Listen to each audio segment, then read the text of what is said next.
But we actually saw the Star Wars Last Jedi trailer, and I gotta say, it looks like a rehash. Some of the stuff that happens, people are going to be like, oh my God. No, I am your father. Considering the route that Rogue One took and the route that Force Awakens took, and deservedly so. I understand why Force Awakens did what it did. Yeah. It was just trying to play the safe route so it could get fans back on board. But Right. now you got Rian Johnson, who's made movies like Looper and Brick, which are fairly different good. outside the box films. Yeah, really good films. So you would think he would make something a little different with this one. Right.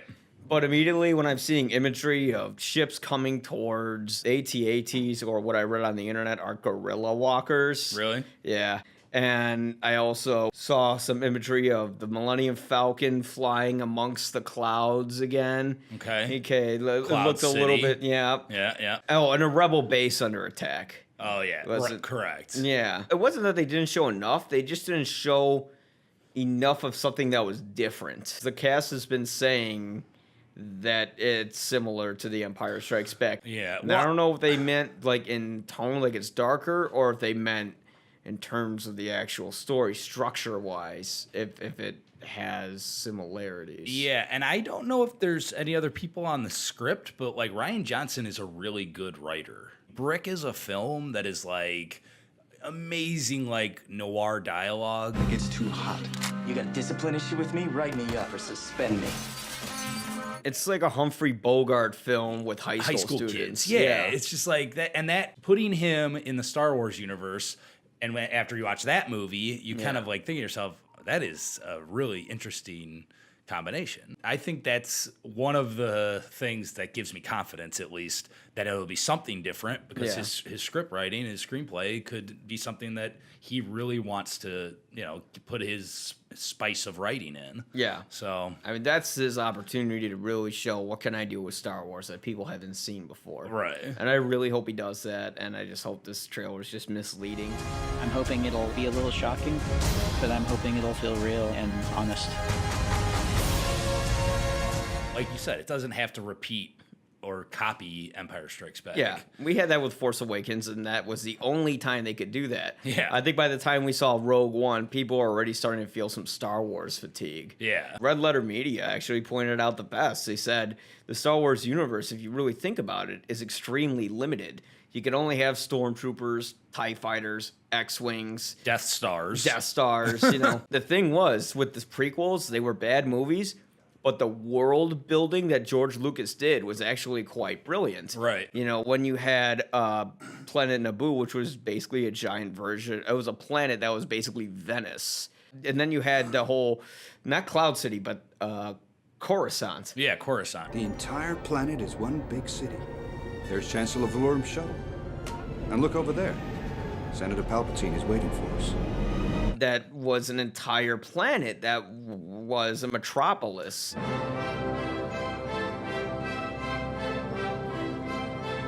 Yeah, well, that was amazing. That the Jedi were above everyone else's building in their cul-de-sac. Right. I actually even think Rogue One tried to start getting back to that, did it not? I mean, it felt like they were at least showing different planets, different stations. Yeah, but it was still within the same kind of confines of what a Star Wars universe is supposed to look like, which is every universe is supposed to have like one planet that has one element of an inhabitable form of weather in it. Right. That we'd have, like, there's a desert planet, there's a snow planet, there's a forest planet, there's a beach planet. Right. There's a lava planet. Right. Eventually you run out of stuff, and it's like, okay, at least the prequels did something different. At least Lucas built the world. He just did a terrible job telling the story of the world. Right. But I'm starting to feel the fatigue. It's like already people are starting to be like, I'm excited for this. I'm getting kind of bored with it. Really? It started, because eventually what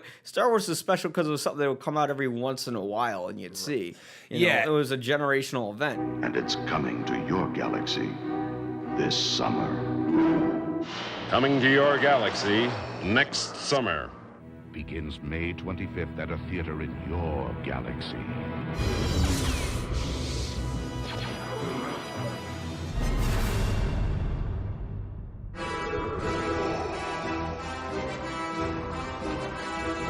point. Now it's something that's coming out every single year. Every Christmas. I can totally agree with you. I think like the fact that Marvel and Disney owns Marvel, and Disney owns Star Wars, that's not really a great thing, because now Disney's going to take Star Wars, like you said, and it's going to be every year. Yeah. And we will get the same fatigue that we got with superhero movies. Yeah. You'd sort of cherish these films. And like at this Star Wars convention thing, like you had like Samuel L. Jackson like wanting his own Mace Windu movie, and like, you know what I mean? Like, Mace Windu is awaiting his return. Let's make it happen.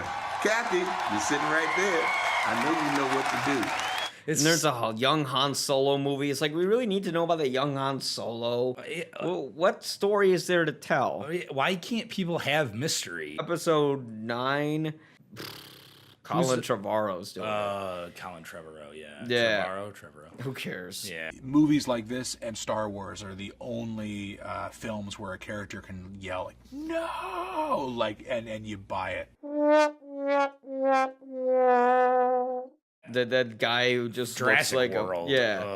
Jurassic World's terrible. CGI, it's no longer impressive. That was a definition of a rehash. Yeah, well, and boring, lazy Jimmy Fallon. I mean, oh my God, yeah. Hey, come on, guys, we're gonna go in the ball. Go. I'm Jimmy Fallon. Jimmy Fallon does the welcome video when you get on the gyrosphere, much like he does at Universal Studios here. Hey there, I'm Jimmy Fallon. Welcome aboard the gyrosphere. Yeah, that's kind of a scary director choice. Yeah. You're depressing me. Yeah. Because I'm a realist. Yeah, like, seriously, it's just...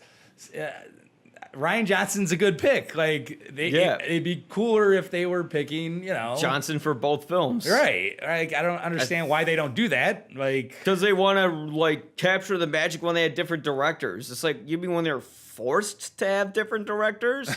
Right. Like, what are you talking about? Yeah. It was just too hard to set up a company, get the money, get the film made, and also be down there on the set every day trying to direct it. Like, it's just... Like, I'm glad Abrams isn't on for all three. He's the guy who gets your franchise back into gear. Right. Johnson takes it another direction, and then Trevorrow just takes it straight again, crashes it in the wall.